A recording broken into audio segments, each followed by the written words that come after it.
So there you go. How are we? How are we? How are we? Good evening, everybody. It's Wednesday night. It's just gone 9 p.m. My name is Ross. If you don't know who I am and you've never watched one of these broadcasts before, I run a website for actors called Acts on This, the TV Actors Network. You can find it at actsonthis.tv.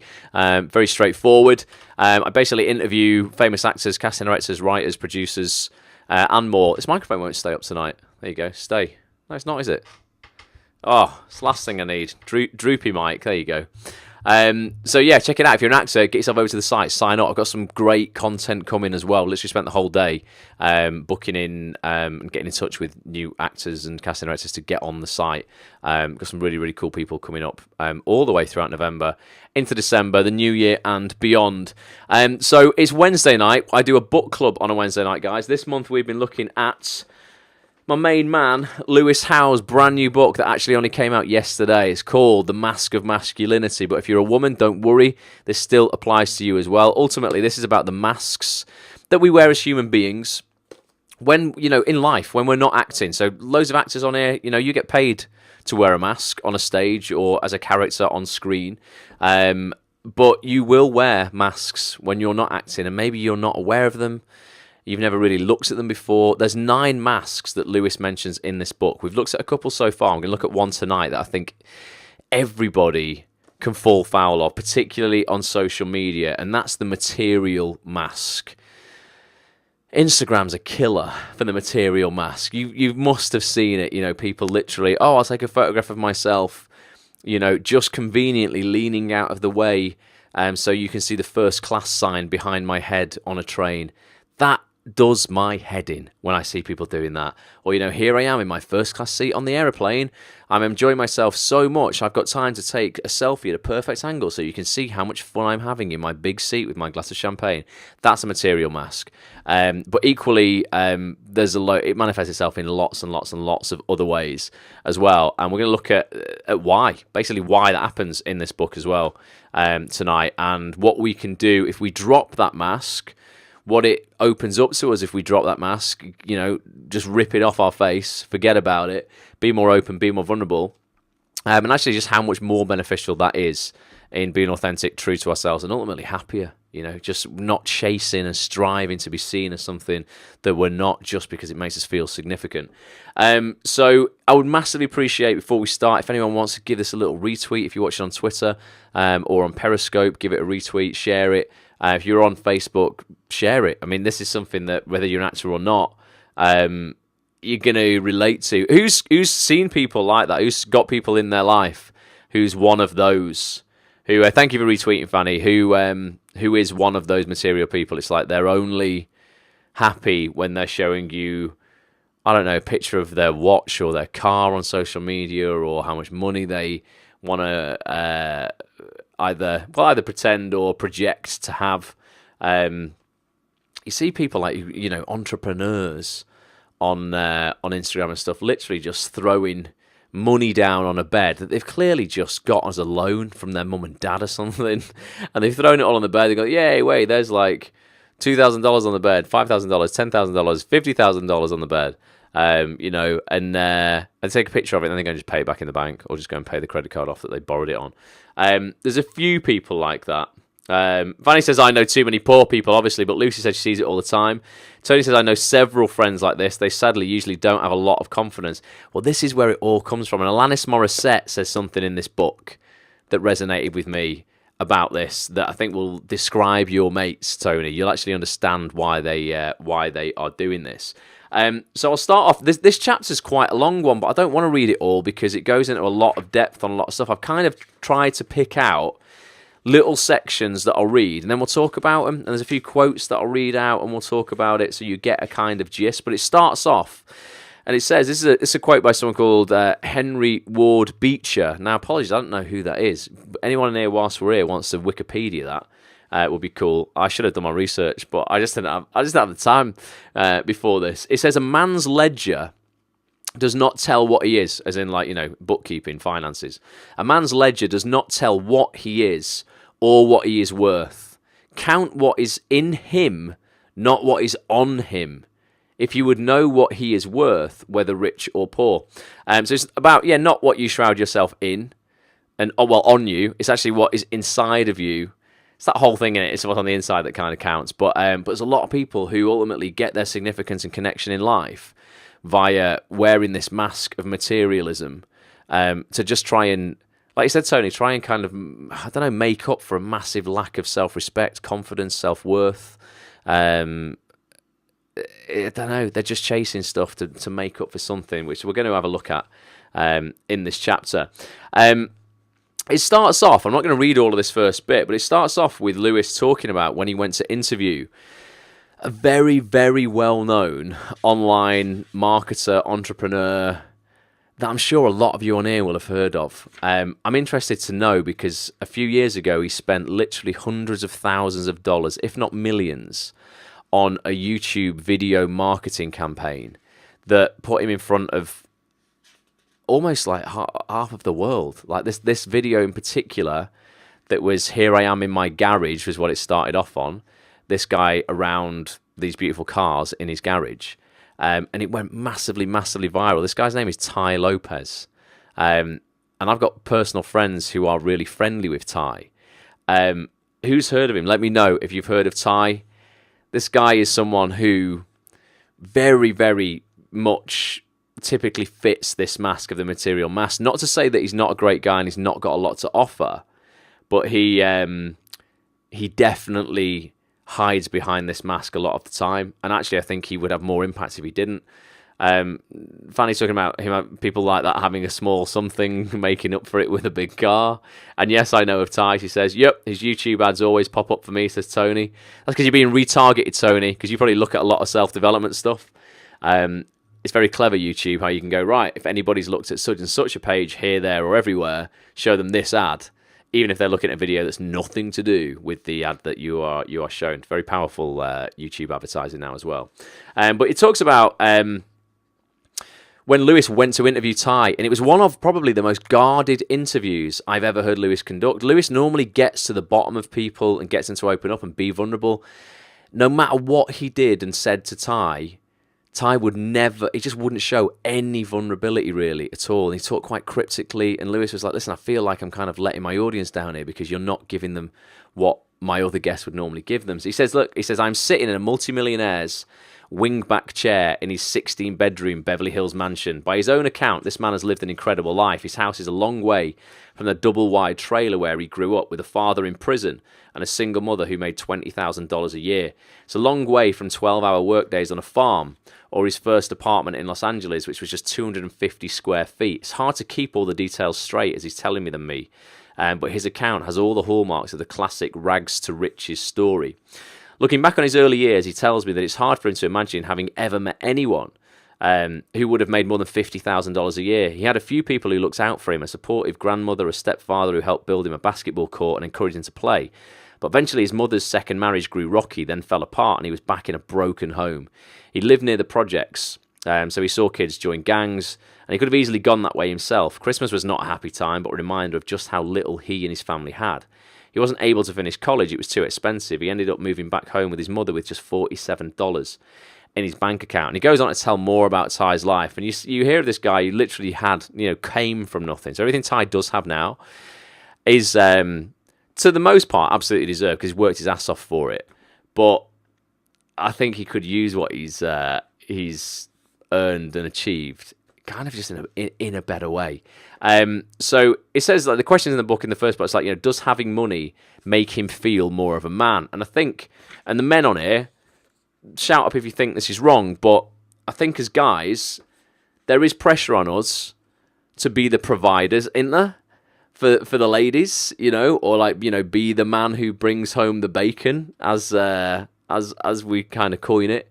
There definitely is. I have felt it in society. It's kind of, the man's kind of duty. And that's not being sexist. That's just kind of like what we were all conditioned to believe as kids. Like, genuinely, it's kind of like, right, the guy. My dad was always that. My dad, my mum was the homemaker. My dad was the go out and worker and provide. And they were the traditional roles I think people have fallen into over centuries. So that's kind of still what we're conditioned to grow up with. And that's why this mask of materialism is very much a mask that a lot of guys can fall into the trap of wearing. the bit that I really want to focus on in this book is not Ty's story at all. It's really about this need to use your success or money in a way to kind of prove to people that you must be a good person. And Lewis says, look, I've always wanted to be financially free and make enough money to do things in life that I love. I think that desire motivates a lot of people who have found success in business. Unlike many of my peers, though, I've never been one to flash my money around. Maybe it's my Midwestern roots, I don't know. So Ty's mindset is interesting to me. I've never wanted a Ferrari, even though I can afford a luxury car like that. I drive a 1991 Cadillac that I bought for $4,000 from a mentor, but still, I've been incredibly motivated by entrepreneurial accomplishments. I've wanted things that were hard to buy with money, the right connections. This is what I want, right? It's not the material stuff that I want. It's stuff like this that I like. So Lewis is like, look, I want the right connections, that are things that are hard to buy with money. I want the label of successful entrepreneur. I've wanted to be a New York Times best-selling author and an Olympian. I've wanted these things because I thought they would say something about me as a person. I thought they would make me an impressive man. And they are things that, on the surface, do make people sound impressive. But he says, look, a huge portion of this is all evolutionary. For much of human history, a man's ability to provide determined all of his prospects in life. Before money, it was literally bringing home the bacon. Like I just said, the guy who had the most resources was the most attractive. As a result, he was the most powerful, the most important, the most manly. Ty described the dangers of money quite well. He said, I think that if you're not careful, money is like a pit bull. A pit bull can save your life, or it can turn around and kill you. And then he says, who's a Breaking Bad fan? Anyone a Breaking Bad fan? He says, think of Walter White's character in Breaking Bad when Gus Fring famously asks him, what does a man do? And Walter replies, a man provides, and he does it even when he's not appreciated or respected or even loved. He simply bears up, and he does it because he's a man. And that's what I think, I think a lot of us as blokes, and you women can learn from this as well, if your bloke is a bit like this, and you're like, why do you have to be so flashy all the time? Why do you have to go and eat out of the most expensive restaurants? Not that you'd probably be complaining about that. But it's because that's what being a man is kind of like been drilled into people forever. So it's about changing those stereotypes. If we're going to change stereotypes for women, which I think like women are quite empowered at the moment and are going for it, maybe some men need to stand up and go, right, we need to change the stereotypes and actually the definition of what it's like to be a man. So Ty said with money, your happiness doesn't change. But I will tell you, not having enough money is very stressful. The lack of money and resources is the root of all evil. And people who become crazy ones once they get money, mark my words, if you'd have met them 10 years before, they were probably crazy too. Lewis says that was one of the things that Ty was very adamant about. He hates the idea that money is poisonous. So I think, give me some hearts if you agree with this. Well, I agree with that in terms of, there's a lyric, isn't there, in a Kanye West song that says, having money isn't everything, but not having it is. And I kind of agree with that, because when you've got it, it just isn't everything in your life, and you want you need more fulfillment than that. But not having it is really stressful. And as actors, I've so been there over the years. I'm sure we all have. Who feels that they're just getting by right now, and they could do with a bit of a cash injection before Christmas? If I rewind to when I used to work in retail all those years ago, before I really committed to acting, that was literally just me all the time. Having money isn't everything, but not having it is. Tony says, yup. Bide your time, Tony, man. Keep hustling. You're working hard enough. You will get there, dude. Definitely, you'll get yourself out of that. But he says, depending on how you define crazy, I don't think Ty was necessarily wrong. The dominant emotion I felt when I didn't have any money was shame and uncertainty. I felt like I'd let myself down, and that I'd let my parents down, or that I was worthless compared to other people. When I saw a nice car drive by, I'd feel that shame all over again because I could barely afford to eat. And shame and uncertainty are only a few short steps from depression and anxiety. Separately or together, those emotions can drive you to the brink. They can blot out everything else in your life and literally make you crazy. So that's why you've got to be careful, and yeah, not.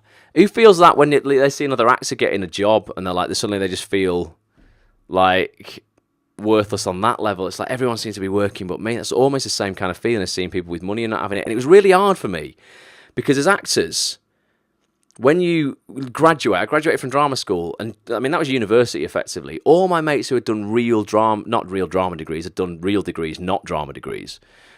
not that a drama degree is not real, but, you know, like a banking, like a law or a finance thing or business and that kind of stuff. And they left and just got decent jobs straight away because they could do graduate jobs paying 25, 30 grand a year.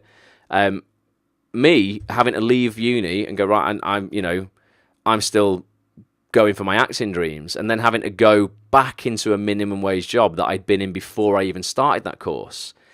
That plays on your significance massively as a man and just as somebody who's like wants to see themselves as successful. But I think that's where patience kicks in for actors. It's a long game. And Bobby said, yeah, it turns him into the green-eyed monster.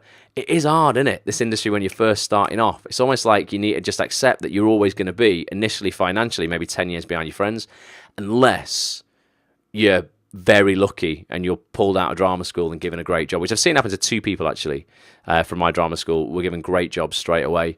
One for 5 years on Fresh Meat, and the other one played the lead role of Sinbad in Sky Atlantic drama. He then went off to work in America. Some could say he had it easy, but you know, maybe, you know, they were just good enough. But they were lucky in terms of the opportunities that they were given, and they took them, though, took them with both hands, and, you know, and ran with them. So Lewis says most guys who feel that shame and anxiety, and this applies to women as well, this isn't just a guy thing, attempt to compensate for it. So when you're feeling that shame and anxiety because you don't feel manly enough or you don't feel successful enough, and all, you know, other actors are more successful than you, or other people are more successful than you, we tend to compensate for it. And Lewis says, I was no different because I felt so low, I would fantasize that someday I would be rich. My wealth would mean that I finally mattered. I could rest easy knowing that I could afford to live up to my obligations as a man and not be a burden on my family or anyone else. Thankfully, that shame is gone today. However, I can envisage a scenario in which if I had not tried to improve myself and read some of the books I'd read, or spoken to the incredible mentors I've learned from, I would still be primarily driven by that shame and unworthiness. Even though I've made good money and had my share of success, I would still be driven by the desire to prove to people that I was not the poor kid that I once was. Maybe you were the poor kid at school. There's always the poor kid in class, wasn't there, at school? I just feel bad, man. I was never rich growing up, but was never like the poorest kid, and there would always be that one. And I think when you're conditioned as a kid to be that one, that's hard to shake, isn't it, throughout the rest of your life, regardless of what you've got. So he says, this is where the material mask so often gets in people's way. Wearing this mask compels you to highlight things that are not beneficial to your ability to establish real, lasting self-worth. And this is the real part of this chapter I want to talk about. Real, lasting self-worth as a human being, as an actor, as whatever you are. Curating these superficial trappings, and you may be guilty of this. Ask yourself now, am I guilty of this on Facebook? On Instagram, on Twitter, on Snapchat? Am I always thinking throughout the day, oh shit, I've not put a good post out on Instagram, on an Instagram story today to show that I'm winning? Anyone been there? Where you're like, oh, I should really just put something out, but I don't know, I'm going to have to try and manufacture something to just show I'm winning. And then you resort to just taking a picture of a latte. Some coffee art on the top of my latte will do. I'm just going to do that, and it shows that I'm at least out having a latte. Who's done that? I'm smiling because, like, I've seen people do it. I've probably done it myself, you know, to be honest. This is what people do these days because they just like, I've got to show that I'm cool and I'm, I've got some lasting self-worth. So curating these superficial trappings requires time and energy that you could otherwise use to cultivate the real you hiding behind the material mask. And if you are looking for selfies and coffee shots and actually worrying about an Instagram this, that, or the other,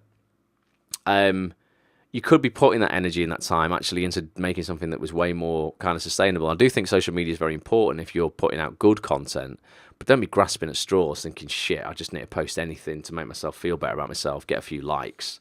The irony is for so many people, all of the that materialism, it actually invalidates the quality of a person's ideas. Good evening, someone, I just missed your name, but thanks for saying good evening. Because Ty has some good ideas, right? He's got great ideas, in fact. This is going back to Ty as an example. If you truly listen to him, you'll hear his version of wisdom, insight, tips, and hacks that many other great thought leaders have talked about and agreed with.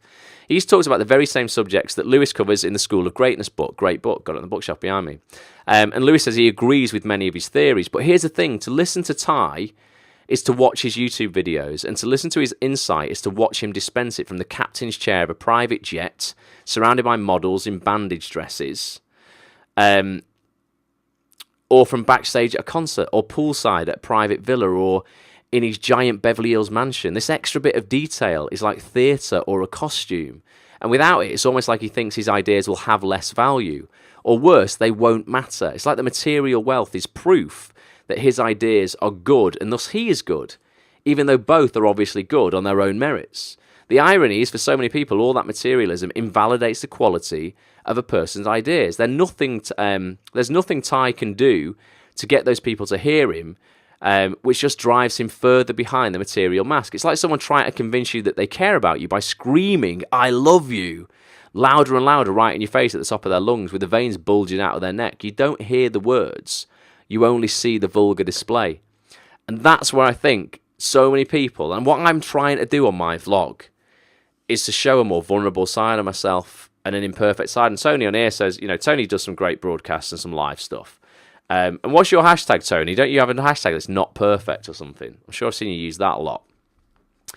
And I just think it's way more compelling, way more believable, way more trustworthy to actually show shit going wrong. You'll see on this vlog that I put out on Monday my attempts to get some people on Act on This for a podcast today and just basically struggling like hell at every turn. It actually turns out to be very funny, but it's not like, people would just imagine, like, oh yeah, just get all these great guests on the site and it's dead easy. It really isn't. You have to hustle your backside off, and so many people just give you a flat out no, or don't get back to you, or don't return your calls, and it's not perfect. And that's what I'm trying to show on these vlogs. And I think if Ty did a bit of that and other people like him just stops hiding behind all of this perfect wealth on Instagram and cars and watches and women and all this kind of stuff, it would be what people would listen to him more and take him more seriously. And the good information that he puts out anyway would actually have an even greater impact. So I want to read a little bit more, and then we're going to look at actually what you can do if you recognise yourself in any of this. This is a really good quote. Has anyone heard of Ryan Holiday? Great guy. Wrote a book called Ego is the Enemy. I've got it again behind me on the shelf there. Tony says, reminds me of that social media is a highlight reel. Yeah, it is, totally. And Bobby says, we're not flawless, we're a work in progress. Yeah, totally, man. It's all about constant improvement. Definitely, Bobby. Anyone heard of Ryan Holiday? Great guy. Right, but Ego is the Enemy is a really good book to read because it makes you look at your life and go, actually, you know what? Am I, for instance, if something's happened to you, that's actually a good story anyway, but when you tell it to somebody else, your ego wants you to inflate the danger in it or the risk you took or how you just knew it was the right thing to do. Even though you didn't, you'll then tell people, oh, yeah, no, I just knew this was it and this was going to happen. That's your ego. That is a freaking awesome book, says Fanny. It is a great book, Ego is the Enemy. I was going to do it for a book club on here, but it's long and it's quite complex. I didn't think people would have the patience to sit through it because it is quite a complex book. Burt Reynolds, Sam's here, and Dawn's here on Facebook. Liam Babington, my best mate Liam's here in the house. Thanks for joining us, Liam, if you're still here. Burt Reynolds said, I've been unhappy rich and I've been unhappy poor. Unhappy rich is better. I love it. It's definitely true. It is. It can bring you better quality problems, but equally, there's a lot of man. You just need to look at Silicon Valley. There's a shitload of suicide in Silicon Valley with people who are incredibly rich. Jill Myers, good evening. Thanks for being here as well. But yeah, Ryan Holiday said this, and I love this. He says it's a line in his book, and it says to this effect. It says, "Whatever success you're after, keep in mind that someone has already had it, hated it, and deluded themselves into thinking that just a little more would solve their problems." I think it's brilliant. Whatever success you're after, keep in mind that someone has already had it, hated it, and deluded themselves into thinking that just a little more would solve their problems. This is this whole thing that I say, if you ain't happy with what you got now, you're never going to be happy with what you're going to get. And this is where we deploy gratitude, and that's what we're going to talk about in a minute, again, for the millionth time, but it's just so freaking important. Another fan favourite guest interview on Lewis's podcast is with Alanis Morissette, and Alanis has sold 60 million records and toured all over the planet. She's been a famous singer-songwriter for more than 2 decades now. She's made a lot of money and she's become famous, yet she pointed out how worthless all that is. She said, a lot of people, I think, chase fame, there's a lot of actors on here who might be doing this, chase fame to get the attachment stuff they never got. It's literally eyeballs looking at you, people wanting to touch you, people wanting to be near you, people being obsessed with you. What's that if not what a mother offers us or a caregiver offers us when we're born? So I think that's pretty bang on as well. I think a lot of people who chase this stuff literally just haven't had the attachment stuff or the love that they should have had. You know, society, family, whatever's let them down. So this is to compensate, to make themselves feel worthy or good enough. And I think a lot of people get into acting for that, you know. There's how many people said or would agree with this, where they've said, listen, I got into acting because I want to be someone else. I'm happier when I'm not myself. I'm happier when I'm a character, I'm something else. It's almost like, you know, they don't want to live the life that they've actually got themselves. They want to hide behind more masks. Tony said something great then. Tony just said, listen, he keeps thinking he's going to be happier when he gets out of his day job, but he actually knows that he can be happy now. You just give yourself permission to be Tony, and you will be, mate. And then you know what? You're probably going to end up having more success in all areas of your life because you're just going to be more fulfilled, happier, show up better in the world. People will react to you better. It's so weird what happens when you just start showing up at a higher level in this world. You open your arms to the world, Tony, it will open its arms to you, my man. But I thought that was interesting with Alanis. She says, look, insecure people can be forgiven for thinking that fame will finally make them feel loved and whole. Tony says also he's been having more fun at his job since allowing himself to be happy. And Bobby, I've just missed your comment, mate. I'm so sorry. I'll read it again in a minute if you put it on.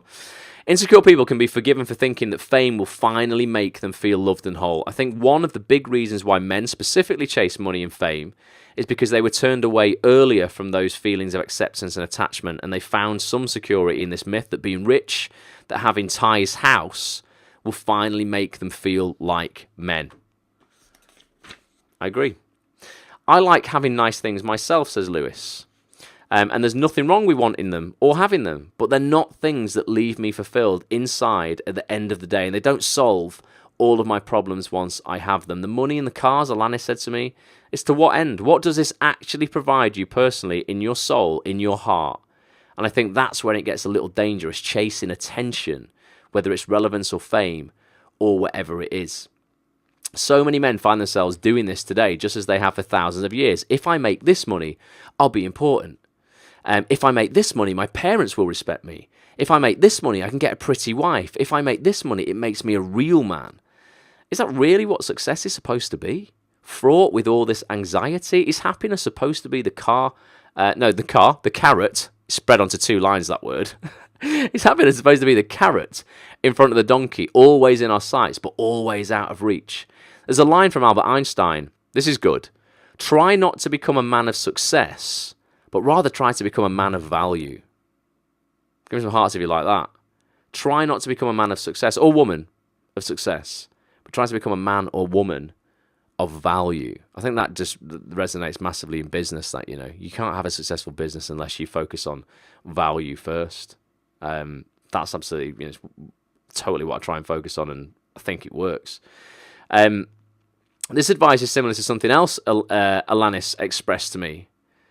And Bobby, I've got your comment. I'm able to be happy now because I'm on the right track. That's enjoying the process, dude. That's good. She said, look, it's essential to have the proper definition of what success is for you. And then it should not be materialistic. For her, success is the ability to express herself musically, which makes sense considering the profession she chose. And she said, for me, if I have a sense of self, I'm in my seat, as I call it, and I'm being expressed. I'm being of service, and I'm taking care of myself so that I don't burn out. That's the definition of success for me. Being of service. Again, we feel our greatest, I think, when we are of service to other people. And Louis says he loves that. We're all going to do different things with our money. Okay, we're all going to have different numbers that we aspire to reach. But at the end of the day, if you think that any amount of money will make you accepted by other people, or it will get you friends, you're doing it for the wrong reason, and you are fooling yourself. And I completely agree with that as well. You cannot purchase connection. Has anyone met like really rich people who just seem to like buy their friends? I have. One guy in particular I used to kind of associate when I was younger, because he would always be out in the bars and the clubs that I was in. I'd always have a drink with him, but he always seemed to be buying his friends. they were there for the drinks, you know, and I developed more of a connection with him because I wanted to find out actually what was beneath kind of the whole exterior and this front that I knew he was putting on.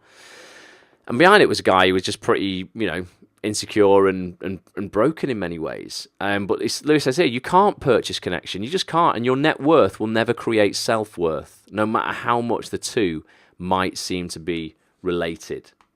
Your net worth will never create your self-worth. Now, there's a little story you might have heard that Lewis goes on to tell about Tony Robbins that I want to tell you because it's a cool story and it highlights how actually having nothing can still allow you to feel like you have everything. So this is for all those people out there who might be struggling to make ends meet right now. Take solace in this, because this is Tony Robbins, his experience of life. The guy's a multi-billionaire now, and not in a conspicuous way, in a very unconspicuous way in terms of, you know, he's just all about impact. You see him stand on a stage, he's not suited and booted, he's got a pair of basketball shorts on, the same black shirt he probably wears at every event, and he's just super happy to get his hands dirty, get down into the crowd and actually kind of be of service to people. So Lewis says, sitting down with Ty reminded me of a conversation I had with Tony Robbins. Because my conversation with Tony was the opposite of my conversation with Ty in almost every way. Tony's a rich dude, no question about it. He's rich enough to fly around on a private jet. In fact, one of the interviews I did with him was on a private jet as it idled on the runway. He wrote a book called Money Master the Game during my interview with him for the launch of that book. He told me that his companies are now worth billions of dollars, but that the big breakthrough in his life had nothing to do with achieving that kind of material success. It was not going from making $38,000 a year to $1 million a year. It wasn't after being stuck at $1 million a year for 7 straight years. Even as he helped more and more people get healthier and wealthier, finally breaking through and making $3 million a year, and then much, much more than that. His big aha moment came when Sir John Templeton, the famous mutual funds pioneer, very big financial advisor effectively, told him that he'd never seen anyone tithe. This is an interesting concept from the book Money Master the Game. Tithe is basically to put away 10% of your earnings. Tithe 10% of what they earned for at least a decade. He hadn't seen anyone do that and not become incredibly financially free. So if you could tithe, put a tenth of your earnings away into an investment fund that's safe and stable for a minimum of a decade, John had not seen anybody do that and not end up becoming very financially free. So if you can do that, do that. But that isn't the story I want to tell you here. There's a better story here. The lesson hit home like a thunderbolt one day in Tony's career while he sat in an all-you-can-eat restaurant in Marina del Rey, California. He was building his business, but like all new endeavors, there were some fits and starts, some ups and downs. He happened to be in the middle of one of those downs. He was down to his last, this is Tony Robbins, was down to his last $25, right? He was broke enough that he walked to the restaurant from Venice Beach instead of driving to save on gas. As he was finishing his meal, he watched a beautiful woman walk in to eat with her young son. The little boy was wearing a 3-piece suit with a vest. He was polite and mature, like a gentleman.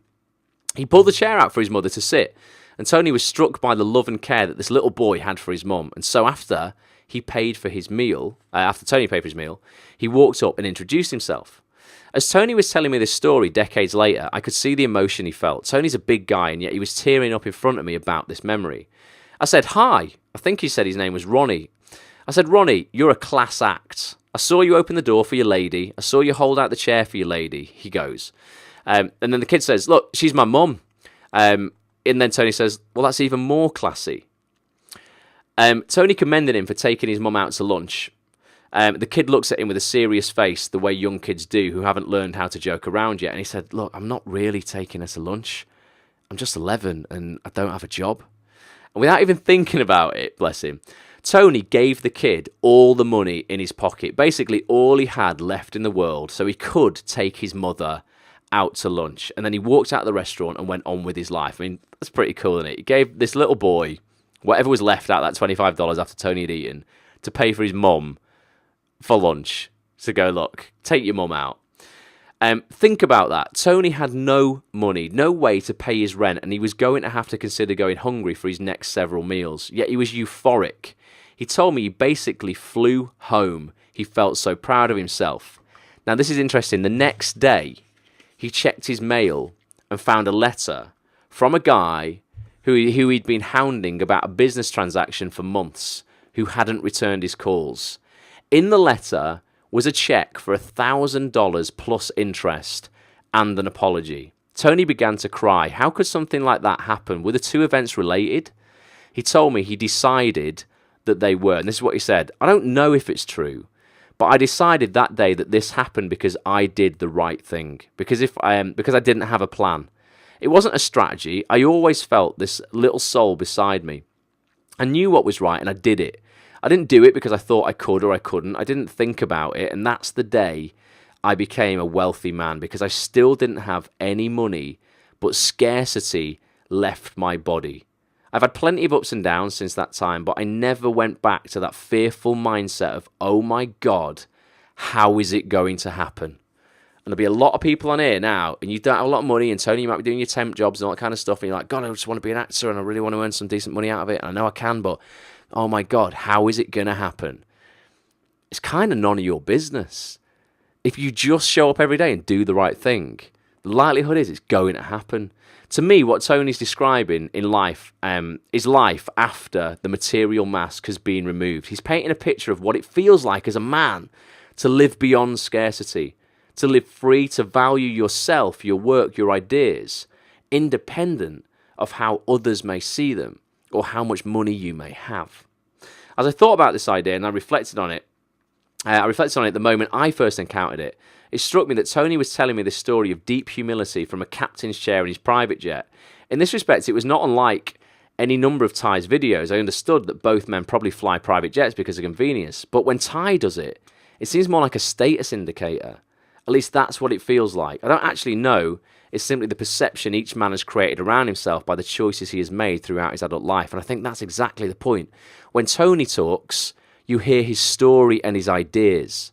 When Ty talks, you see the plane and the models in bandage dresses. You won't hear about Ty's service like the humanitarian award he won for his contributions to the Haifa project, because that's not what shines through the spotlight. If the online comments from my interview with Ty are any indication, I'm not alone in having that impression. So what Ty's doing there, he's actually still doing a load of really, really good stuff. But the one thing people remember him for is all his material bullshit. Tony's got more money than Ty, but people remember him for the stories and the impact that he's had on their lives, not the fact that he's a billionaire. So it's interesting, isn't it, what wealth can do to you, whether you're wearing that mask or you're not. So Lewis says here, that to my mind is what a happy, fulfilled man looks like, talking about Tony, when he's removed his material mask. As Orison Swett Marden, who I've no idea who he is, but he was apparently one of the first great self-help writers, as he expressed it, this is the test of your manhood. How much is there left in you after you have lost everything outside of yourself? This is the test of your manhood. How much is there left in you? And this is the same for women as well. How much is there left in you after you have lost everything outside of yourself? It reminds me when my mum and dad, like, as kids, we had a really good business, and they literally a couple of days away from being bankrupt, ended up having nothing, a few days away from literally being homeless. And seeing my mum and dad like look after me and my brother, having to go down to the council offices and basically beg for a house. After being wealthy, putting us in private school, we had a really great upbringing until it all went to shit. That was that test of like seeing my dad. That's exactly what that was. How much is there left in you after you've lost everything? That's the test of your manhood. That's when my old man was like stood up. I'm a mum, incredible, and they had so much of themselves left after everything on the outside of them had been taken away. Awesome lesson. So we're going to look now, basically, at how we take this mask off very, very briefly, and what we can do right now if you're stuck in this. Anyone kind of feel they do fall foul of this material mask now and again? I know I'm tempted by it a lot. On days where you're like, maybe not feeling too great, but I've got this, I'll just maybe kind of put that out there a little bit, and maybe that'll make me feel a bit more significant and get a few likes on that or whatever. Definitely, we're all guilty this time to time. Chris Stone's here. All right, Chris Stone. Hope you're good, dude. He's probably in his Dalek or his TARDIS somewhere. Sam says yes, massively. I'm not sure what you're referring to there, Sam, but you're agreeing with us on this, so that's nice. Let's have a look at this then. What can we do right now. There's some advice here for men and some advice for women, because you women might have a man in your life who's doing this, and you might not like that side of him. So the road to freedom from the material mask is not an easy one, because at the end of the road is a healthy sense of self-worth, and that's always been a difficult issue for men in our culture. This issue is so hard because we've been taught to attach our self-worth to what we have and what we do, and to our possessions, our roles in life, and our bank balances. What we need to realise is that we're all valuable regardless of what we have. We need to recognise that while living behind the material mask, there will never be such a thing as enough when it comes to a sufficient sense of self-worth as a human being. This means that that what it all comes down to is gratitude. And this is what I love about it. Literally, I swear, guys, this is the simplest concept in the world. And I know I've mentioned this on Periscope and Facebook Live and all the stuff that I do. I mean, God, I banged on about it for 2.5 years. This is like the 226th broadcast I've done. And I must have mentioned the power of gratitude on well over 150 of them. And it's probably boring to some people. But I just want people to get this into their minds, that it's actually like the antidote to everything. So what's available when you drop the material mask? Remember, material men and material women, you are a gift, and there's so much to celebrate about you. The people who care about you the most have been waiting to see what's behind your mask. It's time to reveal the real you. These are some of the things that can flood back into your life when you drop this mask. 1, fulfillment, initially. Worthiness. Inner peace. Attracting people who are interested in who you are, not how much you have. Remember I talked about my mate in that club? People were just attracted to what he had, not who he was. Feeling enough, satisfaction with your achievements, and you're going to feel more gratitude. So men, live in gratitude. This is for everyone on here who's a bloke, and women as well, but there's going to be some specific advice to you. But everyone here, live in gratitude. Someone who is grateful for what he has, no matter how little it is, will be more open to living a joyful life. It doesn't mean you'd never want any more, but if you appreciate what you have, you're going to appreciate everything that you're going to get in your life. When we live in gratitude, life gives us more to be grateful for. The practice of gratitude alleviates the constant pressure a man feels to make more, and it can ease the burden of his struggles behind the material mask. The man armoured by the material mask is attached to his results. When he achieves successful results, he feels like a winner, but if he experiences unsuccessful results, he feels like a loser. You need to remember that you are not a winner based on your results. You're a winner based on a combination of things, the most important of which are your values and your contributions. An insecure and unhappy man who achieves material success will remain insecure and unhappy. We are all gifts. When you see someone filled with love and joy, it's contagious. It doesn't matter how much money they have. What matters is how they show up in the world. Personally, I start and end each day with the practice of gratitude. I've told you about this. I do this every night. 3 things I'm grateful for from the day. That's it. 3 things I'm grateful for from the day that's just gone by. It can be super simple things. I'm grateful for a cup of coffee I had today with Petch whilst we were filming our vlog. Super grateful for that. Really simple things like fill me up with joy. Coffee fills me up with joy. Way more than it should. I don't know what it is. I'm definitely addicted to it, but it makes me feel great. So do that now. Honestly, everyone here, think about at least, or write down if you can, because it's going to impact you more. 3 wins from the day, 3 little things that have gone well for you today, or maybe 1 big thing went well for you today. Include that as well, but at least 3 things. If you look for them, you're going to find them. If you don't look for them, they're going to pass you by and you won't appreciate them. Okay, so as someone who grew up as defensive, aggressive, and in scarcity, I realise I can quickly go back to that place of fear in a moment, and when I do, only bad things happen in my life. So by cultivating gratitude as much as possible, I feel like I'm creating magic in my life and turning dirt to gold, says Lewis. Here's what you can do to practice gratitude on a daily basis. I do many of these myself, and you can start them right now. So let's have a look, Lewis. What do you do? 1, when you wake up, take out your journal and write down 3 things for which you're grateful. That's what I do at night, but you can do it when you wake up as well. It's a good way to start the day, isn't it? 2, before you go to sleep, ask the last person you talk to 3 things they are most grateful for from that day, and in reply, tell them what you are grateful for from that day too. That's pretty cool, isn't it? If you go to bed with your spouse, your husband, your wife, your girlfriend, your boyfriend, whatever, ask them what they are grateful for, 3 things for the day, and then share with them what you are grateful for. That's really cool. 3, my voicemail message. Oh, this is interesting. I've never done this before. My voicemail message asks people to share what they are most grateful for when they leave a message. Feel free to copy the idea. That's ridiculous, isn't it? I've never thought of that, but that's really cool because then you're going to be filled up by, if people aren't, in Britain, people might be a bit afraid of that and think you're weird. In America, that's probably more accepted. Maybe we should try that in the UK and see how many people actually leave messages and just don't hang up. 4, start meetings with your team or business partners, or if you do a theatre thing or rehearsals or acting classes, would be a good one to do, with a moment that allows everyone to share what they are grateful for.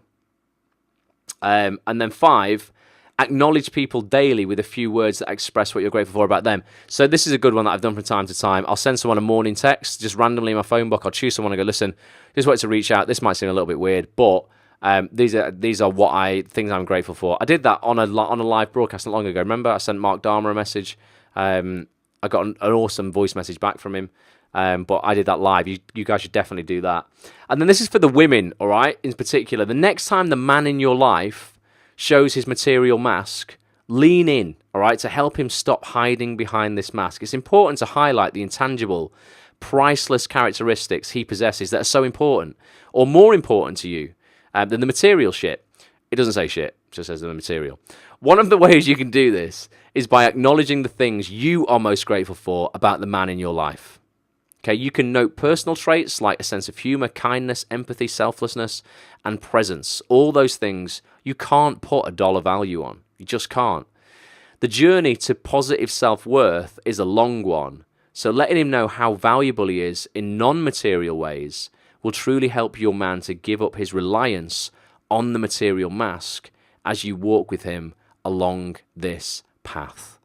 But ultimately, it just all comes back to gratitude, doesn't it? That is that chapter complete of Lewis's book, obviously paraphrased. But yeah, again, we keep coming back to the same thing, the G word, not the God word, but the gratitude word.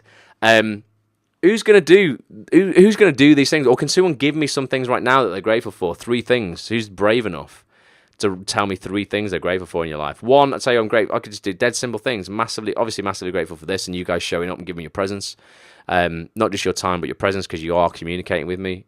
People are writing comments and things, and you're listening, interacting. Hugely grateful for that. Hugely grateful for the day I just spent today vlogging with Petch, my cameraman. Top bloke, such a good laugh. Think we've come up with a great vlog. And 3, massively grateful for the fact that my throat, although it might sound a bit dodgy now, I've been fighting and trying to suppress a massive, what I think was going to develop into like a really big sore throat, cold cough kind of thing. Felt it coming on last Friday. Every day I've been smashing it with 3 or 4 types of medication. Today it feels like it's kind of drying up, and it's going to be fine for a big voiceover that I've got on Friday. Very, very grateful for that. Saw pretty waterfalls today. Lots of walking and pizza for tea, says Helen. I'm grateful that I have a mentor like you to keep me in line. Well, Bobby, it's a pleasure, man. Very much appreciate that. Absolutely. I'm grateful for that. Corey's here as well. All right, Corey, what are you grateful for? 3 things you're grateful for, man. Sam, if you're still on Facebook, 3 things you're grateful for. Stonio, if you're still here. Dawn, if you're still here. Liam, if you're still here. Jill, if you're still here. Anyone who's still here. Right. 3 things you're grateful for on Facebook. Let's give people some inspiration. Maybe it'll set some ideas off in other people's heads. But it is everything. It really is. And that's just going to stop you feeling insecure when you see this shit on Facebook and Twitter and Instagram as well. We see all these watches and cars and people on sets at a certain job. And you're like, oh, I just feel so insignificant because I don't have that job. Acting jobs, to a certain extent, are just materialistic. It doesn't make somebody a better actor than you because they're in work and you're not. Got offered an audition for a voiceover role after they heard my reel today. Top work, Bobby. Something massively to be grateful for. But yeah, you've got to remember that. If you see other people in work, it doesn't mean they're better than you. They just got an opportunity, or their agent got them an opportunity that they took. And if you really believe you've got something to offer, your time will come as well. Well, you will get the opportunity. You've got to be ready for it. You've got to, opportunity meets preparedness is right time, right place. There's no such thing as right time, right place, right time. It's opportunity meets preparedness. So you've got to be ready, but the opportunity will come to you if you keep showing up and you keep working hard. Might have hit one of my goals of the year, says Helen. Awesome. And yeah, Fanny says it's all about hard work. It is. That famous quote, Will Smith, hard work will beat talent when talent isn't working hard. Very, very true. But it doesn't mean you stop working hard just because somebody, in your casting bracket got a job And then you're like, oh, forget it. It's still not working for me. Oh, I'm just going to go back to doing nothing. No, don't do that. Carry on. Please carry on. But be grateful for the opportunity that you have to carry on. There will be people today who were diagnosed with illnesses that will see them not here at Christmas, you know. You've at least got the opportunity to carry on, even if it's a struggle right now. Embrace the struggle, man. You know, some people would give their right arm to be in a position to embrace that struggle. I promise you, if I diagnosed anybody on here with a terminal illness today, you wouldn't give a shit about the fact you didn't get your last job at a last audition, or you didn't get an audition, or your agent didn't put you forward for something. Who cares? It just doesn't matter. It just doesn't matter. Be grateful for what you do have. So I think it's pretty cool. We're going to look at one more chapter of Lewis's book next week, one more mask, and then that's it. We've looked at it for 4 weeks then. But I just think it's interesting. I think both from a male standpoint, in terms of, I think as guys, honestly, without sounding sexist, we are still put under just as much pressure as you girls to conform to certain standards as what a man should be. We just are. A man should be in shape. A man should have big arms. A man should be rich and provide and be successful and be this and sexy and that and, you know, look and sound and act a certain way. That's just across the board, you know. I understand women, you see pin-ups of people on billboards of women in bikinis who are in incredible shape, and, you know, that's what we go, a woman should look like that. We get it as well. So I think this is a book, the first book I've seen actually where a guy has actually come out and gone, listen, we kind of like feel the same pressures as you. And that's probably because most other men put the invincible mask on and go, oh, you women, you know, you're all like wussies. You know, why are you bothered about that? We don't bother about that. No, we do. We care about it just as much as you, but most people won't admit it because they're being a man. So I think the book's very interesting in that sense. And I think we can all relate to it. I don't think exclusively men wear a material mask. I don't think exclusively men wear an invincibility mask or a know-it-all mask. I think women wear those same things as well. But equally, you will have some specific masks as women you wear that only apply to females. We'll probably have a few that only apply, you know, to males. The alpha male mask, for instance, you know, is very... I don't know, actually, you know what? I know a couple of women who kind of put that on to try and beat down the alpha males to show they're even more alpha, so maybe they are unisex in that sense. Kim Hunt's here on Facebook. All right, Kim. Great to see you here. Hope you are well. So yeah, we're going to look at one more chapter next week. I'm not sure which mask we're going to look at. It probably will be Invincible, or the Know-It-All mask is an interesting one. The Aggressive mask. The Stoic mask. I've not read that chapter yet. I don't know. The Alpha mask as well. But we've looked at the Joker mask so far, the Material mask, and a general introduction to all of the masks. But if you want to read the book in its entirety yourself, click on the link below this video if you're watching the replay on YouTube or on actsonthis.tv, or just get over to amazon.co.uk or amazon.com, search for The Mask of Masculinity. It came out yesterday, so it is now available to purchase. Anyone got any comments or any questions on anything else? It doesn't have to be about this. It could be about anything at all, anything I can help you with. Like I say, I'm sorry, I told everyone my scenes on Coronation Street were going to be on telly tonight. It looks like they've been moved to Friday. It's not been on this evening. Like I said, there was an actor, unfortunately, who's been sacked from the show, which should have happened if the allegations against him are true. If they're not, then I think they should have waited till he was actually found guilty of what he's been accused of. But he was in one of my scenes. You know, I think this is a picture. Here's a little picture. You see me there as Dave Dixon. It's a new character I'm playing. There's Shane Ward. Me and him were teaming up against the characters Adam and Todd. So it's definitely going to be happening. But I was sent that. It was in the paper and stuff, and should have been happening tonight from this evening, but wasn't on. So I don't know if they're rejigging the scenes because the guy who plays Todd, Bruno Langley, no longer works for the show. So apologies if you basically sat through an hour of Corrie and you didn't see anything. But I'm hoping it's going to be on Friday instead. Fingers crossed. So yeah, I will keep you posted. Thanks so much for joining me. I'm going to be back on Monday night for some motivation and mind hacks. Don't know what we were talking about. It's going to be something that's going to help you get further in your life and acting career faster. Some kind of personal development thing, action-related thing, or just life-related thing, basically. If you've got any ideas for topics or something you are struggling with, please let me know. I'd love to cover that specifically. You can join the Facebook group, facebook.com/groups/actsonthisTV, or you can tweet me at actonthisTV or at Ross A. Grant. Please go and watch me vlog before the new one comes out on Monday. I'm going to play a 60-second clip of it now. It's called Watch Ross. This is episode 6 you're going to see now. Go to facebook.com/Watch Ross, like the page and subscribe, like the notification, so you get a notification every time I post a new episode every Monday at 10 a.m. Or go to YouTube and just search for the hashtag Watch Ross. But here is a 60-second clip. Until Monday, love you guys. Thanks so much for being here. Like I say, hit me if I can do anything for you. But until next time, bye for now. Don't wear the material mask. Take it off. Thank you, Helen. Good night. Oh, no, not that. This. As soon as it's all gone down, I'm going to play the Irish jig. Check this out. BAFTA nominated actress Ruth Madeley, thanks for calling. How are you? I think so many people go through life just not asking for enough. Now I'm going to pop into the Rover's Return to meet Mickey Jones, the Corrie director. Petch, let's go in and have a pint. I'd highly recommend for you, Sean, the steak burger, and for you, Petch, I would recommend the children's pasta. We're doing a bit of top vlogging, Mickey, basically. Oh, sorry, you just caught us doing dips. After chips. After chips. This is, like, literally, this is the best time to ever be alive. It's never been better than this. If you want to succeed and have opportunity and do what you want to do with your life.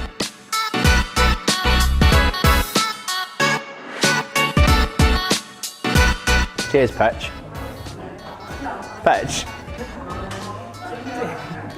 Chin chin.